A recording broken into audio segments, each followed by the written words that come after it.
महाराष्ट्रभर गाजलेल्या गोविंद बर्गे आत्महत्येप्रकरणी नर्तिका पूजा गायकवाड राहणार सासुरे तालुका बार्शी हिची बार्शी सत्र न्यायालयाने जामिनावर मुक्तता केली। 9 सप्टेंबर 2025 रोजी लुखा मसला तालुका गेवराई बीडचे माजी उपसरपंच गोविंद जगन्नाथ बर्गे यांनी नर्तिका पूजा गायकवाड हिच्या सासुरे येथील घरासमोर स्वतःच्या आलिशान गाडी रिव्हॉल्व्हरने स्वतःच्या डोक्यात गोळी झाडून आत्महत्या केली होती। याबाबत मैताचे मेहुणे लक्ष्मण चव्हाण यांनी वैराग पोलीस ठाण्यात नर्तिका पूजा गायकवाड हिच्या विरोधात फिर्याद नोंदवली होती। नर्तिका पूजा गायकवाड हिने गोविंद बर्गे यांच्यासोबत कला केंद्रात झालेल्या ओळखीचा फायदा घेऊन प्रेम संबंध ठेवले। गोविंद यांच्याकडून वेळोवेळी पैसे सोने नाणे घेतले। स्वतःच्या मावशीच्या आणि नातेवाईकांच्या नावावर प्लॉट जमिनी घेतल्या। भावाच्या नावावर 5 एकर शेती करण्याचा किंवा गेवराईतील नवीन घर नावावर कर नाही तर बोलणार नाही, बलात्काराचा गुन्हा दाखल करण्याची धमकी दिली। पैसे देण्याकरता वारंवार तगादा लावला। त्यामुळे मेहुणे गोविंद बर्गे यांनी पूजा गायकवाड हिच्या सततच्या त्रासाला कंटाळून स्वतःच्या रिव्हॉल्व्हरने डोक्यात कानाजवळ गोळी मारून आत्महत्या केली असा आरोप फिर्यादीत केला होता।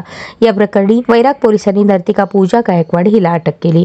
अटकेनंतर नर्तिका पूजा गायकवाड हिने बार्शी सत्र न्यायालयात ॲडव्होकेट धनंजय माने यांच्या मार्फत जामीन अर्ज दाखल केला।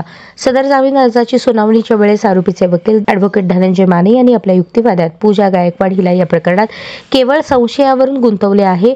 मैताने आत्महत्येपूर्वी कोणत्याही प्रकारची सुसाईड नोट लिहिलेली नाही। सदर केसचा तपास पूर्ण झालेला आहे। अशा परिस्थितीत महिला आरोपीला कारागृहात डांबून ठेवण्यात काहीही अर्थ नाही याकडे न्यायालयाचे लक्ष वेधले। न्यायालयाने आरोपी पूजा गायकवाड हिची जामिनावर मुक्तता करण्याचे आदेश दिले। या आरोपी पूजा गायकवाड हिच्यातर्फे advocate Dhananjay Mane, advocate Jaydeep Mane, advocate Sharad Zalte Barshi, advocate Kiran Gawali Vairag यांनी काम पाहिले।